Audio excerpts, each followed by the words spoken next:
مرحبا أهل الكمال مرحبا أهل النوادي. بسم الله الرحمن الرحيم. السلام عليكم ورحمة الله وبركاته. الحمد لله الذي هدانا لهذا وما كنا لنهتدي لولا أن هدانا الله. ثم الصلاة والسلام على رسول الله سيدنا محمد بن عبد الله مفتاح باب رحمة الله عدد ما في علم الله صلاة وسلاما دائمين متلازمين بدواء ملك الله وعلى آله وصحبه ومن والاه. أما بعد سبحانك لا علم لنا إلا ما علمتنا إنك أنت العليم الحكيم. ربي اشرح لي صدري ويسر لي أمري واحلل عقدة من لساني يفقهوا قولي وسدد لساني واهد قلبي بحق سيدنا محمد صلى الله عليه وآله وبارك وسلم. يا من هو في علوه كائن يا من هو في فعل حميد يا من هو في مجده متين. اللهم أكرمنا بنور الفهم وأخرجنا من ظلمات الوهم وارزقنا فهم النبيين وحفظ المرسلين وإلهام ملائكة المقربين. ربنا زدنا علما وفهما وعقلا يا أكرم الأكرمين بحق سيدنا محمد خاتم الأنبياء والمرسلين يا رحمن يا رحيم. وصلى الله على سيدنا محمد وعلى آله وصحبه وبارك وسلم. الحمد لله رب العالمين. Alhamdulillah, puji syukur kehadirat Allah Subhanahu wa taala atas segenap nikmat dan karunia-Nya. Terlupa senantiasa salawat dan salam tercurahkan kepada junjungan mulia Nabi kita tercinta Nabi Muhammad sallallahu alaihi wasallam beserta segenap keluarga beliau, sahabatnya dan umatnya. Hari ini kita mulai membaca daripada kitab Mukhtasar Sahih Al-Bukhari dan sudah sampai di bab baju merah, thawb al-ahmar, bab solati fi thawbil ahmar, bab tentang solat menggunakan baju berwarna merah. Nah, ini ada perlu dikoreksi. Tadi yang kubah itu diganti dengan jubbah. Ya, biasa dari percetakan ada salah cetak tulisannya, jadi bukan kubbah tapi jubbah. Hadis pertama itu, hadis 248 itu diganti dengan jim. Kemudian yang kedua, masih lanjutan hadis tersebut, wadawab. Nah, itu tasdidnya di waw bukan di ba, ya.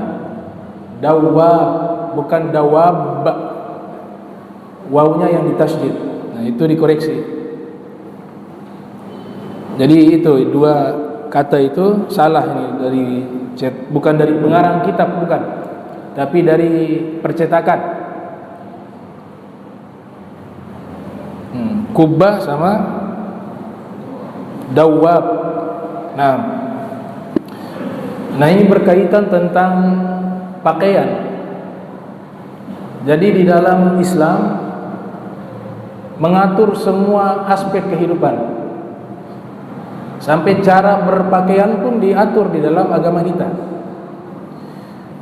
Pakaian di dalam bahasa Al-Quran Allah sebutkan beberapa kata.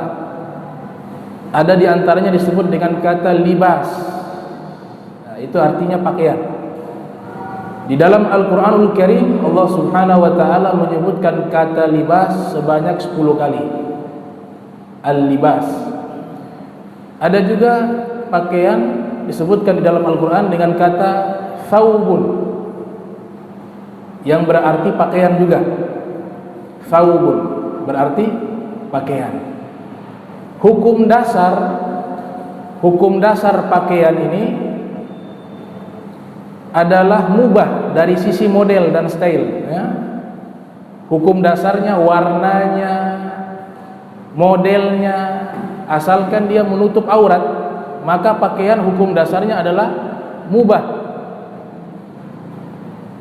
Sebagaimana yang Allah Ta'ala firmankan di dalam Al-Quranul Karim di surat Al-A'raf ayat 26, qala Allah Subhanahu wa Ta'ala, ya bani Adama qad anzalna 'alaikum libasa yuwari sawatikum warisha wa libasu taqwa dzalika khair. Ini hukum dasarnya pakaian.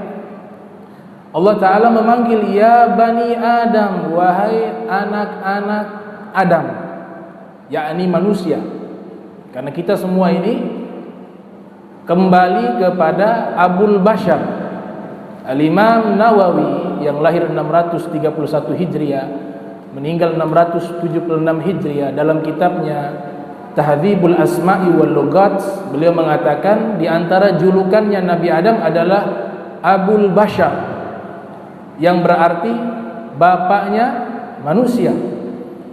Siapapun kita yang dari golongan manusia, maka akan kembali kepada Adam alaihissalam.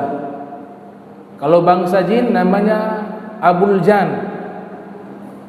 Ada yang mengatakan Abul Jan ini adalah yang anak turunannya adalah bangsa jin. Sebagian ulama mengatakan bangsa jin berasal dari iblis yang namanya adalah Azazil. Jadi manusia dipanggil ya bani Adam, wahai anak-anak Adam, qad sungguh anzalna 'alaikum libasa, kami telah menurunkan kepada kalian libasa, pakaian. Jadi hukum dasar pakaianmu mubah. Tapi ketika diatur di ayat tersebut, hukumnya bisa menjadi wajib pakaian. Apa itu? Libasa yuwari sawatikum. Tujuan pakaian adalah menutup aurat. Warisha, dan juga sebagai perhiasan. Jadi maksudnya mubah di sini modelnya. Modelnya itu warnanya bebas, hukum asalnya. Tapi ketika menutup aurat, maka fungsi pakaian wajib. Warisha, dan juga sebagai perhiasan. Walibasu taqwa dzalika khair. Pakaian takwa itu adalah sebaik-baiknya pakaian. Al-Imam Hujjatul Islam Abu Hamid Muhammad bin Ahmad Al-Ghazali At-Tus yang lahir tahun 450 Hijriah, meninggal 505 Hijriah, di dalam kitab beliau Ihya Ulumuddin, beliau ketika menafsirkan ayat tersebut, libas, pakaian pertama di situ adalah al-ilmu. Kemudian yang risha artinya al-yakin, keyakinan. Walibasu taqwa dzalika khair, pakaian takwa adalah al-haya, rasa malu. Jadi pakaian ini ada dua. Ada libasul hakiki, ada libasul ma'nawi. Ada pakaian konkret yang kita pakai di tubuh kita, itu pakaian namanya libasul hakiki, pakaian yang konkret. Ada libasul majasi atau libasul ma'nawi, pakaian abstrak, gak kelihatan. Apa itu? Rasa malu. Rasa malu itu pakaian yang tidak terlihat oleh indera. Rasa malu, tawadu, menghilangkan kebodohan terhadap agama Islam, ilmu-ilmu tentang agama Islam, itu pakaian yang menutup aurat menurut Al-Imam Al-Ghazali rahimahullah. Jadi pakaian hukum dasarnya adalah mubah dari sisi warnanya, dari sisi bentuknya. Ketika fungsinya menutup aurat adalah wajib. Auratnya laki-laki adalah ma baina surrati wa rukbah, di antara pusar dan lutut, itu aurat laki-laki. Jadi boleh pakai celana pendek asalkan dia menutup lutut, di bawah lutut. Kalau lutut kelihatan, berarti aurat tidak ditutup, berdosa. Jadi dosanya gratis pakai celana pendek. Tapi kalau menutup dapat pahala. Maka pusar dan lutut itu adalah batasan aurat laki-laki. Jadi saat ini kita berbicara laki-laki, berbicara tentang laki-laki. Kemudian hukum dasar daripada pakaian hukumnya mubah, fungsinya menutup aurat wajib.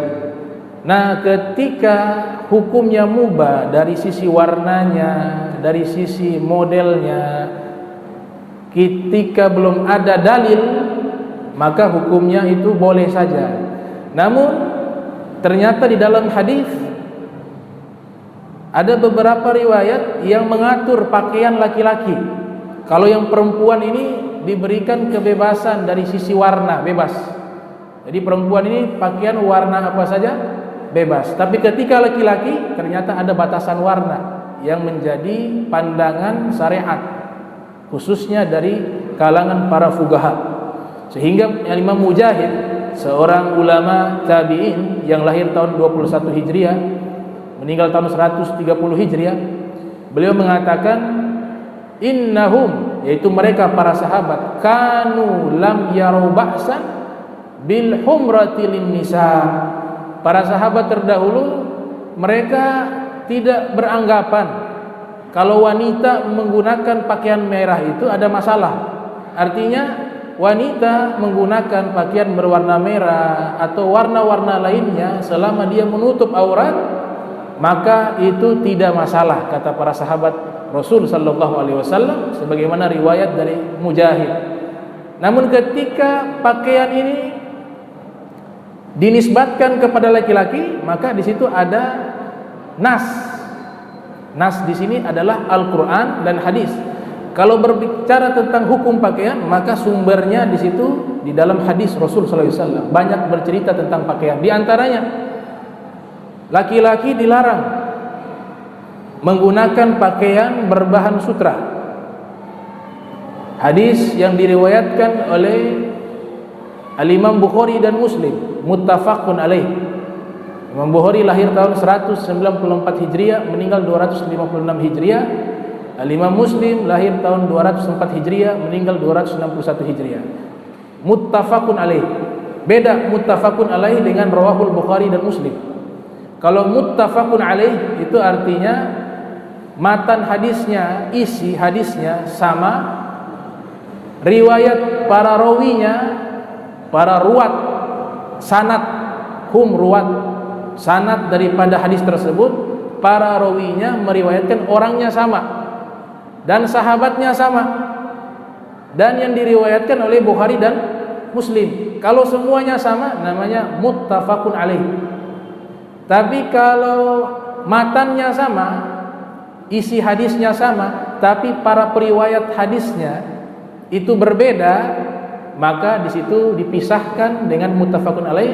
Para ulama hadis memberikan komentar rawahul Bukhari wa Muslim. Itu perbedaan rawahul Bukhari wa Muslim dan muttafaqun alaih. Rasul sallallahu alaihi wasallam bersabda, "Man labisal harira fid dunya lam yalbashu fil akhirah." Siapa orang, yang dimaksud di sini siapa orang? Laki-laki. Siapa orang daripada laki-laki memakai pakaian sutra di dunia, maka dia tidak akan memakai pakaian sutra di akhirat, kata Rasul sallallahu alaihi wasallam. Di dalam kitab Subulus Salam, Al-Imam Sun'ani ketika mensyarahkan kitab karya Al-Hafiz Ahmad ibn Ali ibn Hajar Asqalani yang lahir tahun 773 Hijriah, meninggal 852 Hijriah, beliau memberikan penjelasan kalau pakaian sutra dicampur dengan bahan yang lain. Kalau bahan yang lain lebih banyak daripada sutranya, maka boleh. Tapi ketika sutranya lebih banyak daripada bahan yang di luar sutra, maka haram. Atau sama timbangannya, sutranya 50%, bahan lainnya 50%, maka pendapat ada khilaf, tapi pendapat yang kuat mengatakan kalau timbangannya sama, presentasinya sama, maka hukumnya juga haram bagi laki-laki. Namun perempuan halal. Sehingga dalam kitab Ad-Durusul Fiqhiyah juz keempat itu ada hadis Rasul sallallahu alaihi wasallam bersabda, "Uhilla adz-dzahab wal harir li inathi ummati wa hurrima ala dzukurihim." dihalalkan emas dan sutra bagi para wanita umatku, kata Rasulullah SAW. Jadi kalau wanita gak ada masalah, emas ataupun sutra. Wa hurrima ala dzukurihim, diharamkan emas dan sutra bagi laki-laki mereka. Jadi para laki-laki umat Islam diharamkan menggunakan emas sebagai perhiasan, dan juga diharamkan laki-laki menggunakan sutra sebagaimana yang telah dijelaskan tadi. Bahkan sisi keharamannya bukan hanya dipakai, sutra menjadi tempat duduk juga haram bagi laki-laki. Karpet, sajadah terbuat dari bahan sutra tapi digunakan oleh laki-laki, itu pun diharamkan di dalam syariat Islam menurut kalangan para fuqaha yang mengambil pendapat keharaman tersebut. Nah, di sini namanya apa? Dalam ilmu hadis, Profesor Dr. Said Muhammad bin Alwi Al-Maliki dalam kitabnya Al-Manhalul Latif mengatakan fungsi hadis diantaranya adalah taudihul iskalat, menjelaskan permasalahan di dalam Al-Quran yang belum dijelaskan oleh Al-Quran. Di dalam Al-Quran tidak dijelaskan tentang hukum haramnya menggunakan emas. Tidak ada di dalam Al-Quran ayat yang menjelaskan keharamannya emas bagi laki-laki, tidak ada. Dan tidak ada juga di dalam Al-Quran yang menjelaskan keharaman sutra bagi laki-laki. Semuanya ini diambil dari hadis Rasul sallallahu alaihi wasallam. Makanya fungsi hadis diantaranya adalah taudihul iskilat atau muskilat, menjelaskan problem-problem yang tidak ada di dalam Al-Quran. Dan juga fungsi daripada hadis adalah taqyidul mutlak. Ayat yang bersifat absolut mutlak diberikan batasan. Dan fungsi daripada hadis juga adalah takhsisul am, mengkhususkan sesuatu yang bersifat global di dalam nas Al-Quranul Karim. Contohnya ayat yang menceritakan tentang penggunaan pakaian, hukumnya boleh. Tapi hadis datang membatasi, oh ternyata ada pakaian yang tidak boleh bagi laki-laki, yaitu pakaian sutra. Kemudian masalah warna, karena ini berkaitan tentang warna merah. Nah, di dalam hadis Rasul sallallahu alaihi wasallam itu ada dua warna yang dilarang. Tapi di sini muncul perbedaan pendapat di kalangan para fuqaha dan para ulama. Sehingga Ibnu Hajar Asqalani menyimpulkan ada 7 pendapat. Pakaian pertama yang berwarna merah itu di dalam riwayat dari Ibnu Abbas radhiyallahu anhuma, beliau meriwayatkan, ini hadis riwayat Al-Imam An-Nasa'i yang lahir tahun 215 Hijriah, meninggal tahun 303 Hijriah dalam sunannya. Jadi Sayyidina Ibnu Abbas mengatakan nuhitu, saya dilarang. Maksudnya saya dilarang oleh Rasulullah sallallahu alaihi wasallam. Anith thawbil ahmar, menggunakan baju berwarna merah. Kemudian wa khatam zahab, dan saya dilarang menggunakan cincin emas. Wa an aqra wa ana raqi, dan saya dilarang membaca surat di dalam Al-Quran di saat posisi ruku dalam sholat. Jadi dalam sholat posisi ruku Nabi melarang membaca Al-Quran. Al-Quran itu dibaca ketika posisi berdiri. Kalaupun ada yang lupa kemudian dia baca di saat ruku atau sujud daripada Al-Quran, maka disunahkan dia sujud sahwi. Tidak membatalkan, tapi disunahkan sujud sahwi. Karena diantaranya sebab sujud sahwi adalah naklul kalam ila ghairi mahallih, membacakan kalam atau firman Allah bukan pada tempatnya, maka ditutup dengan sujud sahwi. Di dalam riwayat tersebut jelas Nabi melarang Ibnu Abbas menggunakan baju berwarna merah, dan juga Nabi melarang Ibnu Abbas menggunakan cincin emas. Dan yang larangan ketiga, Nabi SAW melarang membaca Al-Quran di saat ruku maupun sujud. Kalau di dalam Fathul Bari ada menjelaskan tentang perkara ini, menyatakan dalam posisi ruku ataupun sujud. Hadis yang lain Ada sahabat bernama Barra ibn Azib. Namanya Barra ibn Azib. Ini hadis diriwayatkan oleh Imam Muslim yang lahir 204 Hijriah, meninggal 261 Hijriah.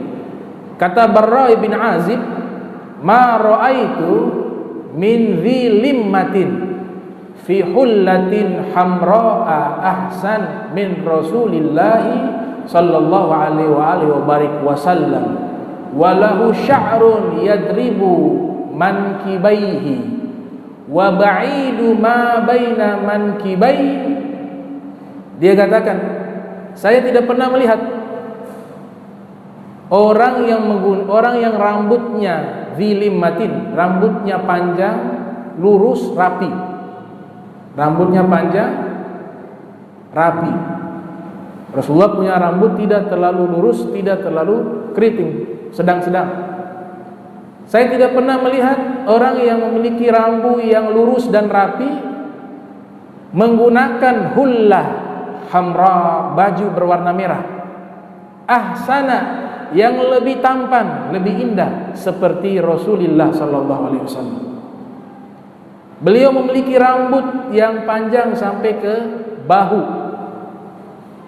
Kemudian bahu beliau di antara satu dengan lainnya lebar. Badannya bidan. Badannya Rasul sallallahu alaihi wasallam. Riwayat ini jelas. Barra bin Azib mengatakan Rasul sallallahu alaihi wasallam menggunakan baju warna merah. Perbedaan hullah ini artinya baju. Libasun juga baju. Thawbun juga baju. Tapi kalimat hullah sebagaimana dijelaskan di dalam kitab Tuhfatul Ahwaj, sarah daripada Sunan Tirmidzi, juga riwayat dari Imam Nawawi dalam sarahnya Sarah Muslim, Imam Nawawi menyatakan bahwa hullah itu artinya hiya thauban izarun warida. Kalau kalimat hullah artinya dua baju, satu sarung, satu rida. Jadi kalau hullah dua baju, kalau thaubun libasun satu baju. Di dalam kitab Irsyadus Sari yang dijelaskan oleh Al-Imam Qastalani daripada Sarah Sahih Al-Bukhari menyatakan bahwa Nabi menggunakan baju merah yang diriwayatkan oleh Barra bin Azib. Di sini bukan baju merah polos, tapi baju merah ini ada warna lain, ada campuran warna hitam, ada campuran warna hijau menurut para ulama. Sehingga di situ yang diriwayatkan oleh Barra bin Azib bahwa baju yang Nabi pakai warna merah yang diriwayatkan oleh Barra bin Azib adalah baju merah yang ada campuran warna lain. Maka itu sebagian ulama memperbolehkan. Nanti kita ambil kesimpulan yang dijelaskan oleh Ibnu Hajar Asqalani.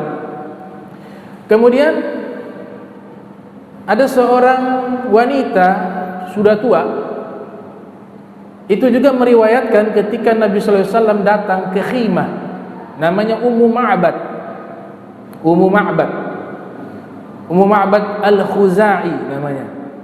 Dijelaskan oleh Al-Imam Ahmad bin Ali bin Hajar Asqalani dalam kitab Al-Isabah fi Tamyiz Sahabah, ketika Nabi hijrah bersama Sayyidina Abu Bakar Siddiq, juga bersama Amir ibnu Uraiqat. Amir ibnu Uraiqat ini dalut tariq, navigator, penunjuk jalan, orang Yahudi. Tapi Nabi percaya orangnya amanah, jujur, dan dia ahli di dalam menunjukkan jalan pintas menuju kota Yathrib. Karena lagi hijrah, Nabi pilih jalan yang tidak biasa dilalui, maka butuh seorang navigator, penunjuk jalan. Dipilihlah Amir ibnu Uraiqat, ikut menemani Rasul sallallahu alaihi wasallam dalam perjalanan tersebut. Sampai di wilayah Mabaina Makkah wal Madinah, letak geografis berada antara kota Makkah dan Madinah, ada wilayah namanya Kudaid. Nama wilayah itu namanya Kudaid. Dalam beberapa kitab sarah hadis menyatakan Rasul sallallahu alaihi wasallam menggunakan pakaian apa saja pasti paling indah. Nabi kalau pakai warna apa saja pasti paling indah, paling tampan.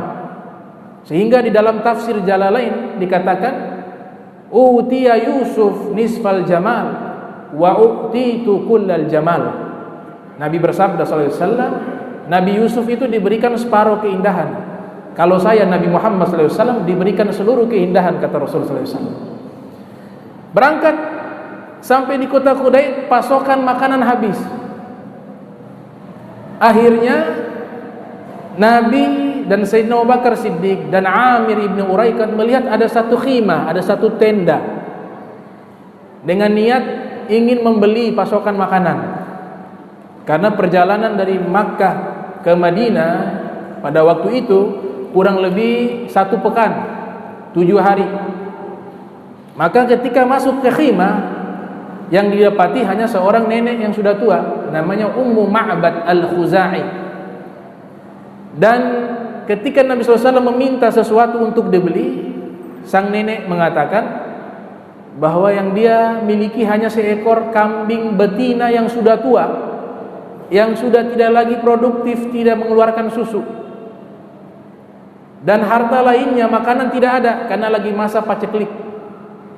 Kemudian Nabi SAW minta izin, kalau begitu boleh saya minta susu dari kambing betina tersebut. Padahal di kambing sudah tua, sudah tidak dalam keadaan melahirkan, kurus kering, sakit-sakitan itu kambing. Nabi minta izin, boleh saya minta susunya daripada kambing betina ini? Maka Ummu Ma'bad mengatakan, silakan, boleh. Ummu Ma'bad belum kenal ini siapa, tapi Ummu Ma'bad mengatakan di antara hadis riwayat para sahabat yang mendeskripsikan tentang fisik indahnya Rasul sallallahu alaihi wasallam secara rinci, di antaranya Ummu Ma'bad.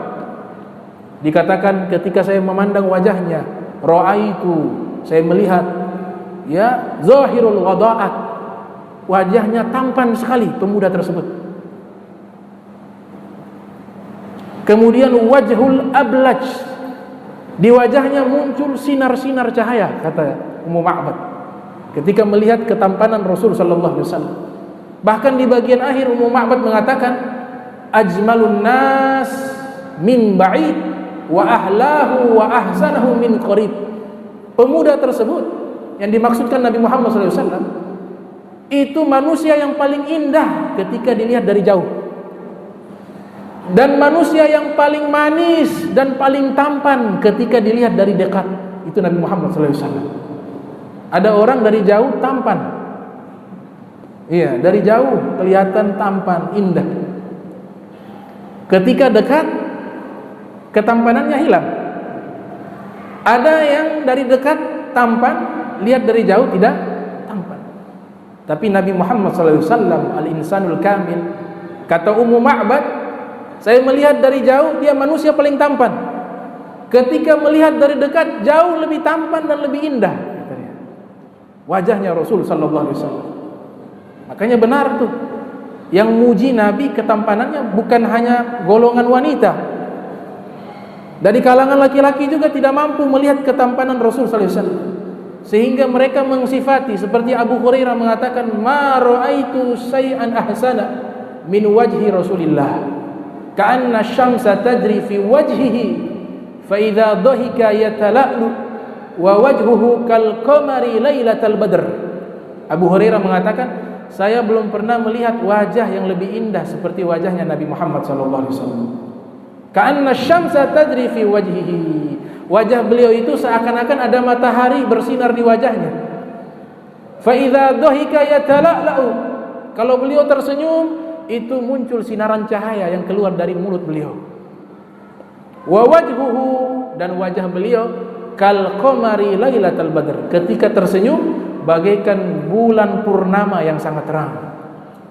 Makanya dalam syair itu kan dikatakan, anta syamsun anta badrun anta nurun fauqa nurin anta misbahu suduri anta iksirun wa ghali ya habibi ya Muhammad ya arusal khafikaini ya muayyad, ya mumajjad, ya imama kiblataini. Ini kalau tahu artinya indah. Apa kata para ulama ketika menggubah syair pujian tentang sosok Rasul sallallahu alaihi wasallam. Mereka katakan anta syamsun, engkau matahari, anta badrun, engkau rembulan sallallahu alaihi wasallam. Kalau menurut saya, yang saya kutip dari Al-Imam Fakhruddin Ar-Razi dalam kitab Al-Mabahisu Masyrikiyah fi Ilmi Ilahiyyati wa Tabi'iyah, yang lahir tahun 544 Hijriah, meninggal 606 Hijriah, beliau mengatakan Rasulullah itu jauh lebih hebat dari matahari sinarnya, jauh lebih hebat sinarnya dari rembulan. Kenapa? Allah Ta'ala sifatkan matahari apa? Huwallazi ja'ala syamsa diya'a wal qamara nura. Allah menciptakan matahari diya'a, sumber cahaya, wal qamara nura, dan rembulan adalah pantulan cahaya. Makanya beliau membedakan kata diya'a dan siraj itu satu makna, artinya sumber cahaya. Kenapa? Karena matahari itu bercahaya karena matahari. Allah ciptakan matahari bersinar dengan zatnya matahari. Tapi kalau rembulan, Allah sebutkan dengan kata nura, bukan diya'a. Nura itu artinya pantulan cahaya. Jadi rembulan yang kita lihat malam hari dia bersinar itu bukan cahaya bulan, itu adalah cahaya pantulan sinar matahari. Lihat, Al-Quran sudah menjelaskan tentang ilmu fisika, tentang ilmu astronomi, ilmu tentang langit. Al-Quran telah menjelaskan.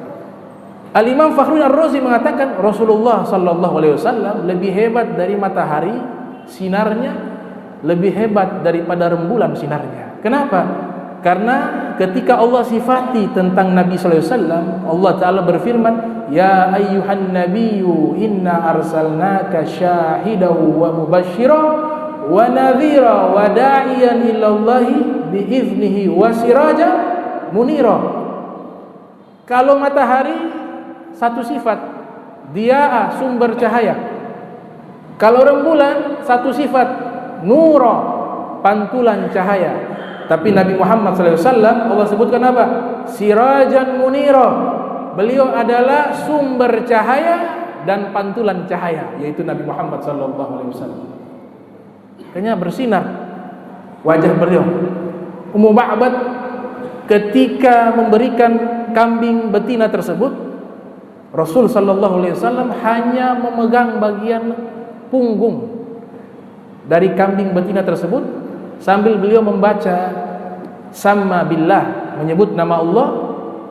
Tiba-tiba puting susu daripada kambing betina tersebut mencucurkan air susu tanpa henti, sehingga Nabi meminta itu bawa wadah untuk menampung itu susu. Sudah penuh, Rasulullah kasih ke Sayyidina Abu Bakar, kemudian Rasulullah kasih kepada Amir ibnu Uraiqat, kemudian sisanya dikasih kepada Ummu Ma'bad. Setelah itu pamitan pergi karena tujuan ke kota Madinatul Munawwarah. Berangkat Rasulullah SAW. Ketika berangkat, tidak lama sang suami datang. Sang suami lihat ada wadah berisikan susu. Ini dari mana kau dapat susu ini? Kata Ummu Ma'bad, tadi ada laki-laki yang bawa keberkahan. Bagaimana ciri-cirinya lelaki tersebut, dan bagaimana bisa ada susu ini? Disebutkan dia hanya sentuh. Itu lelaki yang bawa keberkahan tersebut hanya menyentuh punggungnya kambing, tahu-tahu itu bercucuran air susu. Setelah itu Nabi memegang lagi punggungnya, berhenti susunya. Sifli, tolong ceritakan fisik laki-laki tersebut. Maka Ummu Ma'bad meriwayatkan, dan tertulis dalam kitab-kitab Syama'il, seperti dalam kitabnya Syama'il Muhammadiyah yang disusun oleh Muhammad bin Isa Tirmidzi yang lahir 200 Hijriah, meninggal 279 Hijriah. Dia katakan wajahnya bersinar, kemudian wajahnya penuh cahaya, rambutnya tidak terlalu lurus, tidak keriting, kalau berjalan tegak, baunya wangi seperti minyak kasturi, dan seterusnya. Diberikan gambaran fisik Rasul sallallahu alaihi wasallam. Tidak lama kemudian mereka hijrah ke Madinah dan masuk Islam ketika Nabi sudah berada di kota Madinatul Munawwarah. Nah, dari sini Rasul sallallahu alaihi wasallam diriwayatkan punya penampilan yang indah. beliau memperhatikan tentang pakaian. Dan dalam hadis riwayat Abu Dawud yang lahir 202 Hijriah, meninggal 275 Hijriah, juga riwayat Al-Imam Tirmidzi yang lahir 200 Hijriah, meninggal 279 Hijriah, Nabi SAW bersabda tentang warna terbaik pakaian yang digunakan. Kata Nabi, ilbasu min thiyabikum bayad, gunakanlah baju berwarna putih. Makanya pakaian yang paling terbaik dalam Islam warnanya warna putih. Kita punya bendera merah putih. Ada hadis riwayat Muslim, Nabi katakan sesungguhnya inna mulka ummati, kerajaan umatku, saya belum akan mencapai bagian paling timurnya dunia dan paling baratnya dunia. Zuyali ard fara'aitu masyarikaha wa magharibaha, Allah mendekatkan bumi di hadapanku sehingga aku bisa melihat bagian paling ujung daripada timur dunia dan bagian paling ujung daripada baratnya dunia. Wa utitu kanzain, dan saya akan diberikan dua pusaka, al-ahmar wal abyad, pusaka merah dan pusaka putih. Jadi bendera merah putih ini bagian dari ijtihadnya para ulama. Al-Habib Ali bin Abdurrahman Al-Habsyi, bendera pertama di Indonesia yang berkibar itu di Kuitang, di Jakarta Pusat, di Cikini, di majlisnya Al-Habib Ali bin Abdurrahman Al-Habsyi rahimahullah. Dan beliau yang mengusulkan, cuma tidak tercatat dalam sejarah, mengusulkan agar bendera itu berwarna merah dan putih. Kenapa beliau mengusulkan bendera merah putih? Karena ada hadis dari Nabi sallallahu alaihi wasallam yang mengatakan utitu kanzain al-ahmar wal abyad, saya diberikan dua pusaka, yaitu pusaka merah dan pusaka putih. Jadi ini negeri tidak bisa terlepas dari sejarah para ulama, dari sejarah para aulia, dari sejarah kaum solihin. Maka dapat keberkahan negeri ini, keberkahan yang berlimpah di sisi Allah Subhanahu wa ta'ala. Nabi katakan pakailah baju warna putih karena baju putih itu adalah pakaian terbaik kalian. Wa kaffinu fiha mautakum, dan kafanilah orang yang meninggal di antara kalian dengan menggunakan kafan berwarna putih. Dalam kitab Ithafus Sadatil Muttaqin yang disusun oleh Syekh Muhammad Murtada Az-Zabidi, beliau menjelaskan dan dikuatkan oleh Syekh Nawawi Bantini dalam kitab Nihayatuz Zain. Beliau menjelaskan bahwa warna baju di dalam Islam yang paling terbaik, yang pertama warna putih, yang kedua warna hijau, khadra. Dalam tarekat Naskabandiyah, Bahauddin Naskabandi menyatakan orang yang menggunakan pakaian berwarna hijau, kopiah berwarna hijau, pokoknya semua serba hijau, dengan niat ingin mengikuti selera kesukaan warnanya Rasulullah SAW, maka selama menggunakan pakaian tersebut Allah jaga dari bala dan musibah. Asal dia niat, karena mengikuti selera Nabi, yang Nabi suka itu sunnah, kata Imam Nawawi. Apa yang Nabi suka kita lakukan, maka itu bagian daripada yustahab yang dianjurkan, sebagaimana yang dijelaskan oleh Imam Nawawi rahimahullah dalam kitab Muntahasul ala Syarhi Wasailul Wusul. Dan juga pakaian warna hijau ini pakaiannya penghuni surga. Jadi orang-orang yang ada di surga pakaiannya warna hijau. Syekh Murtada Az-Zabidi, beliau mengatakan kenapa pakaian surga warna hijau? Beliau jelaskan karena warna kesukaan Rasulullah SAW selain putih adalah hijau. Maka Allah jadikan selera Nabi menyukai warna hijau, Allah jadikan berwarna hijau pakaian penghuni surga, dan berwarna putih pakaiannya bidadari. Ikut seleranya Nabi Muhammad SAW. Di dalam surat Al-Kahfi ayat 31 Allah Subhanahu wa taala berfirman, ulaika lahum jannatu adnin tajri min tahtihim al-anharu yuhallawna fiha min asawir min dhahab wa yalbasuna thiyaban khudra min sundusin wastabrakin muttaqiin fiha 'alal araik ni'mat thawab wa hasunat murtafaqa. Shadaqallahul adzim. Yang artinya mereka penghuni surga, mereka berada di surga Aden yang dimana mengalir sungai-sungai di bawah mereka, dan mereka menggunakan yuhallawna fiha, mereka menggunakan perhiasan di dalam surga. Apa perhiasannya? Emas, kalung-kalung, dan juga gelang-gelang terbuat dari emas.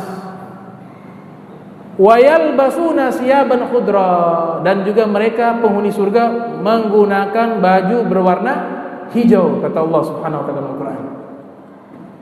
Dari apa terbuatnya? Sundus, sutra halus, wa istabrak, sutra tebal.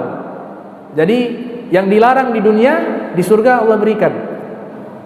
Allah melarang emas kepada kita laki-laki, perempuan boleh. Itu karena Allah sayang kepada kita.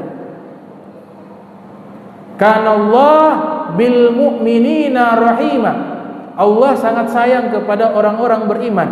Kenapa Allah larang? Karena ada mudarat. Laki-laki kalau pakai emas, itu racunnya masuk ke pori-pori, nanti mengganggu dia punya akal. Kalau perempuan kenapa boleh? Karena perempuan akan mengeluarkan racun yang bersumber dari emas yang mereka pakai melalui darah menstruasi. Dan juga perempuan diciptakan oleh Allah memiliki lemak khusus yang bisa menetralisir racun emas, dan laki-laki tidak punya. Sehingga mudarat Allah sayang, jangan pakai laki-laki emas. Sutra demikian. Kenapa dilarang sutra dipakai bagi laki-laki? Karena sutra itu adalah kelembutan, halus. Secara psikis, kalau kita menggunakan sutra, akan kita mengambil sifatnya wanita dan menyerupai wanita. Itu dilarang. Tashabbahu ar-rijal bin nisa wa tashabbahu nisa bir-rijal. Enggak boleh laki-laki menyerupai perempuan, dan tidak boleh perempuan menyerupai laki-laki, sehingga dilarang oleh syariat. Jadi setiap ada larangan, hukumnya haram dari Allah Ta'ala dan dari Nabi Muhammad SAW, pasti di situ ada mudarat, pasti di situ ada efek yang tidak baik, sehingga menjaga daripada hal tersebut. Nah, ini tentang warna. Nah, warna yang dilarang tadi saya katakan warna merah dan warna kuning bagi laki-laki. Ada 7 pendapat. Di sini disebutkan dalam kitab Fathul Bari yang disusun oleh Al-Imam Ibnu Hajar Asqalani. Beliau mengatakan bahwa warna merah dulu, ini ada 7 pendapat ulama. 7 pendapat ulama. Di dalam kitabnya Imam Zawzi Al-Qayyim mengatakan bahwa model pakaian dan warna pakaian itu dia harus mengikuti dengan adat setempat yang menurut mereka pantas. Tidak harus warna merah yang diperselisihkan oleh ulama, tidak harus warna kuning yang diperselisihkan oleh ulama bagi laki-laki, tapi ada warna-warna lain yang tidak pantas bagi laki-laki pakai. Misalnya warna pink. Memang tidak dibahas secara rinci dalam hukum, tapi menurut kaidah umum, kalau sesuatu yang enggak pantas itu pasti tidak baik, ditinggalkan. Laki-laki kopiah warna pink, baju warna pink, sarung warna pink, ada gambar bunga lagi. Kenapa? Bukan laki-laki seperti itu. Laki-laki Allah sifatkan di dalam Al-Quran dengan kata rijal. Rijalun sadaqu ma'ahadullah alaih. Rijalun la tulhihim tijaratun wala bay'un an dzikrillah. Dalam tafsir Alusi Ruhul Ma'ani fi tafsir Qur'an azim wa sabul masani mengatakan Allah sifatkan laki-laki dalam Al-Quran punya apa? Kuwah. Laki-laki gak boleh loyo. Kuwah, harus kuat secara psikis dan fisik. Kenapa harus kuat? Karena ada ibadah yang satu saat harus kita lakukan. Apa itu? Jihad fisabilillah. Kalau benar-benar terjadi perperangan, maka harus punya keberanian, harus punya fisik yang baik, sehingga menghindari sifat-sifat atau sesuatu yang mengantarkan kepada pengaruh yang merubah sifat laki-laki menjadi sifat perempuan. Makanya warna pink juga itu tidak baik bagi laki-laki. Warna pink, kemudian pakai anting-anting, sampai ada anting-anting di telinga, di hidung, di lidah. Alhamdulillah, di lidah. Anting-anting ini pertama kali yang pakai anting-anting itu bukan laki-laki. Yang pertama kali pakai anting-anting itu Siti Hajar, istrinya Nabi Ibrahim alaihissalam. Sebagaimana diriwayatkan oleh Al-Hafiz Ismail bin Umar bin Katsir dalam kitab Qasasul Anbiya yang lahir tahun 700 Hijriah, meninggal tahun 774 Hijriah. Dan wanita pertama yang sunat adalah Siti Hajar. Laki-laki pertama yang sunat Nabi Ibrahim alaihissalam. Kayaknya saya baca riwayat itu saya kadang-kadang tertawa juga. Kenapa? Nabi Ibrahim diriwayatkan dalam kitab Qasasul Anbiya itu sunat usia 83 tahun. Pakai pisau udah gak kuat. Pakai apa? Fa'sun, pakai kapak. Tomako. Kalau pisau setelah makan, pakai tomako. Nah ini anting-anting itu Siti Hajar yang pakai, dan diikuti oleh wanita-wanita, sehingga membedakan mana laki, mana perempuan. Jadi menyerupai perempuan di dalam syariat kita hukumnya haram. Tapi ketika melihat orang seperti itu, jangan melihat dengan pandangan hina, pandangan kasih sayang. Sebagaimana orang tua dengan anak punya salah, orang tuanya marah tapi dengan sayang, maka reaksinya keluar berbeda. Kita gak boleh melihat orang yang melakukan dosa dengan pandangan kehinaan dan merasa diri kita suci. Kita benci perbuatannya, bukan orangnya. Kalau lihat seperti itu, doakan, ajak dengan cara yang indah, ajak dengan cara yang baik. Insya Allah dengan cara yang baik akan merubah orang tersebut kepada kebaikan. Makanya Nabi katakan, inna rifka la yakunu fi syai'in illa zana wa ma nuzi'a minhu illa syana. Kelembutan di dalam dakwah itu kalau diletakkan pada sesuatu jadi indah. Tapi kalau keras, kasar, maka yang ada adalah keburukan. Di satu saat boleh tegas, ada tempatnya. Boleh lemah lembut, ada tempatnya. Semuanya butuh ilmu. Makanya ada kitab yang sangat bagus untuk para duat, para dai-dai bisa menempati mana nasihat, mana mempermalukan orang, mana dakwah yang baik, mana bertanya yang baik, bagaimana menjawab yang baik, bagaimana berucap yang baik, bagaimana bersikap yang baik. Itu dijelaskan secara ringkas di dalam kitab berjudul Al-Farqu Baina Nasihat wa Ta'ir, perbedaan antara nasihat dan mempermalukan orang, yang disusun oleh Al-Hafiz Ibnu Rajab Al-Hambali rahimahumullah. Di sini kesimpulan hukum terakhir. Hukum pertama, laki-laki yang menggunakan baju warna merah. Jadi warna merah sama kuning. Cuma ini pembahasan panjang, jadi saya ambil warna merah dulu. Yang merah, pendapat pertama mengatakan hukumnya jawaz, gak ada masalah. Mau pakai merah secara full warna merah tidak ada masalah, menurut pendapat pertama. Ini yang menurut pendapat Al-Imam Ali bin Abi Thalib, pendapatnya Al-Imam Sya'bi, pendapatnya Imam Syafi'i juga. Imam Syafi'i juga pendapat demikian. Ini referensinya kitab Fathul Bari, sarah dari Sahihil Bukhari. Itu yang pertama.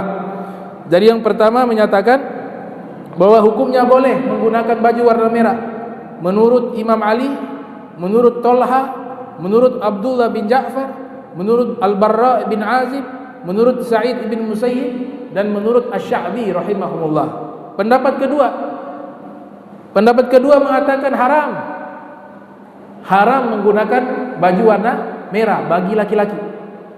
Ini pendapat menurut Al-Imam Hasan Al-Basri dalam satu riwayatnya. Pendapat ketiga, mengatakan makruh, musybih. Hukumnya makruh kalau warna merah, merah padam, merah pekat. Hukumnya makruh menurut Imam Atha, ini tabi'in namanya Atha bin Abi Rabah, dan juga menurut Al-Imam Tawus bin Kaisan Al-Yamani. Kemudian pendapat berikutnya, keempat, mengatakan hukumnya makruh menggunakan baju warna merah di saat kebiasaan sehari-hari. Dia setiap keluar baju merah, dia punya baju kantor merah, baju dalam rumah merah. Ini lama-lama dia terbakar, dia panas.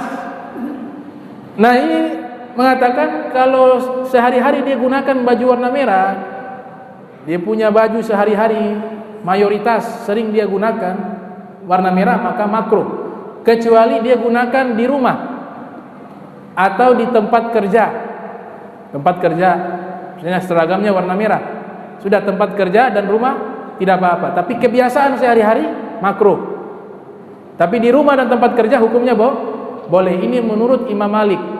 Imam Malik bin Anas yang lahir 93 Hijriah, meninggal 179 Hijriah. Kemudian dan juga menurut Ibnu Abbas. Pendapat kelima, jawaz. Hukumnya boleh menggunakan pakaian berwarna merah bagi laki-laki dengan syarat dia punya benang yang waktu dijahit, atau dia punya, ada kan tenun, nasaj ditenun.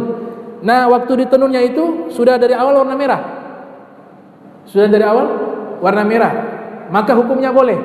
Tapi kalau dia warnanya polos, kemudian kita berikan pewarna warna merah, maka hukumnya haram. Itu menurut Imam Al-Khattabi, seorang ulama Syafi'iyah yang lahir tahun 319 Hijriah, meninggal tahun 330 Hijriah. Pendapat keenam, man'ul mu'asfar, yang dilarang pakaian berwarna merah bagi laki-laki adalah baju yang diwarnai dengan bahan tumbuh-tumbuhan khusus, namanya mu'asfar. Kalau selain dari bahan tumbuh-tumbuhan, warna merahnya yang lain, itu boleh menurut pendapat keenam. Jadi dia khususkan kepada ada satu tumbuh-tumbuhan khusus menjadi pewarna, maka ini yang dilarang. Itu ya pendapat yang keenam. Pendapat yang ketujuh, dilarang. Nah, ini yang biasa sering kita pahami. Yang ketujuh pendapatnya, dilarang kalau baju merahnya polos. Ini kan merah nih, tapi ada corak-corak. Kalau merah semua menurut pendapat ketujuh hukumnya haram. Tapi kalau merah kemudian ada warna lain, maka hukumnya boleh. Itu 7 pendapat tentang menggunakan baju merah. Kalau baju kuning masih panjang lagi pembahasan, makanya saya pilih satu warna dulu. Kuning masih, hanya 2 warna ini sih masalah, warna merah sama warna kuning. Kalau perempuan gak ada masalah tentang warna, yang laki-laki jadi masalah. Ini namanya sami'na wa ata'na. Kenapa dilarang? Ya sudah, Nabi yang suruh, mau lawan?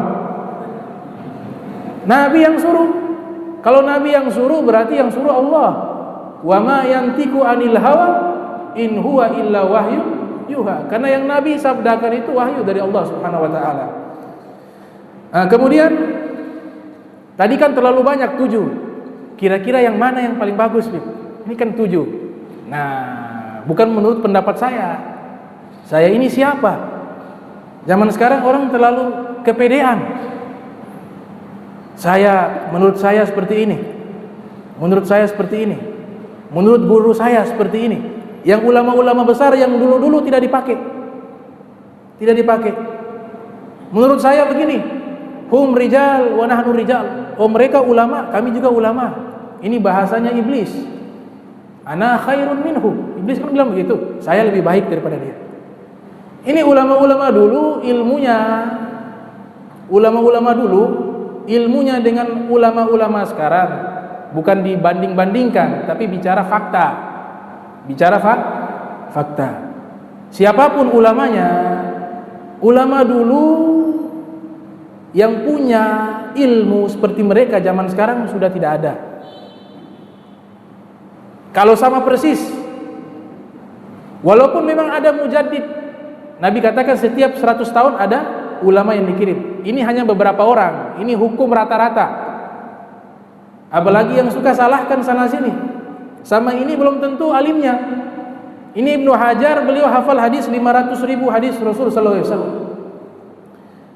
Al-Imam Yahya ibn Ma'in, beliau menulis dalam kitab Qimatul Zaman Indal Ulama, beliau menulis hadis Rasulullah dengan tangan 1 juta hadis.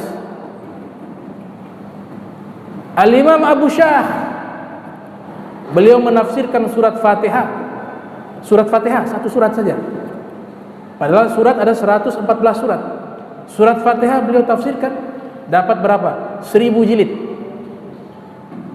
Ibnu Aqil, namanya Ibnu Aqil, itu beliau punya kitab Al-Hawi, ensiklopedia seluruh ilmu, bukan satu ilmu.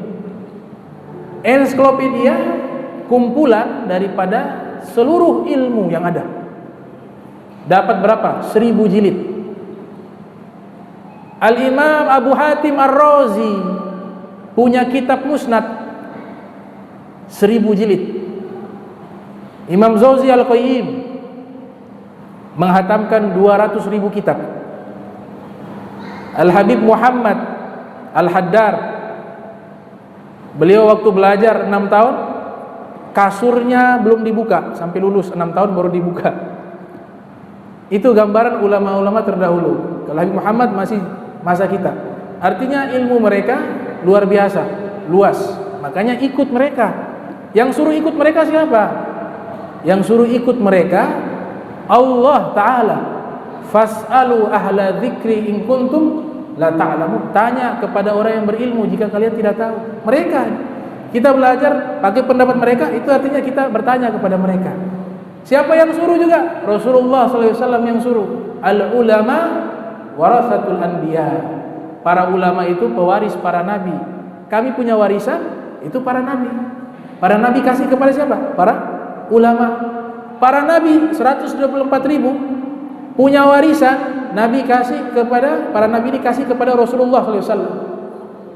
Makanya dikatakan di dalam Burda bahwa ilmunya para nabi itu mereka mengambil garfan minal bahri aw rashfan minad diyami, hanya mengambil 1 teduk air lautan ilmunya Rasulullah, dan hanya mengambil 1 tetes dari tetesan hujan yang turun di muka bumi ini dari ilmunya Nabi Muhammad SAW.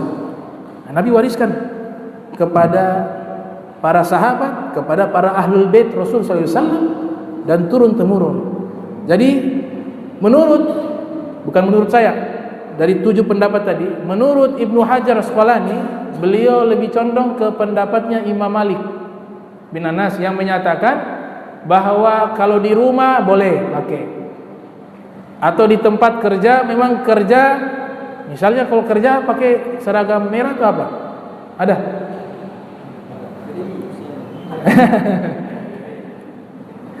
Mobil Ferrari itu kan pakaian merah, Formula 1. Misalnya ada orang muslim dia kerja di situ, ya dia pakai baju merah semua dari atas semua. Kalau kerja boleh.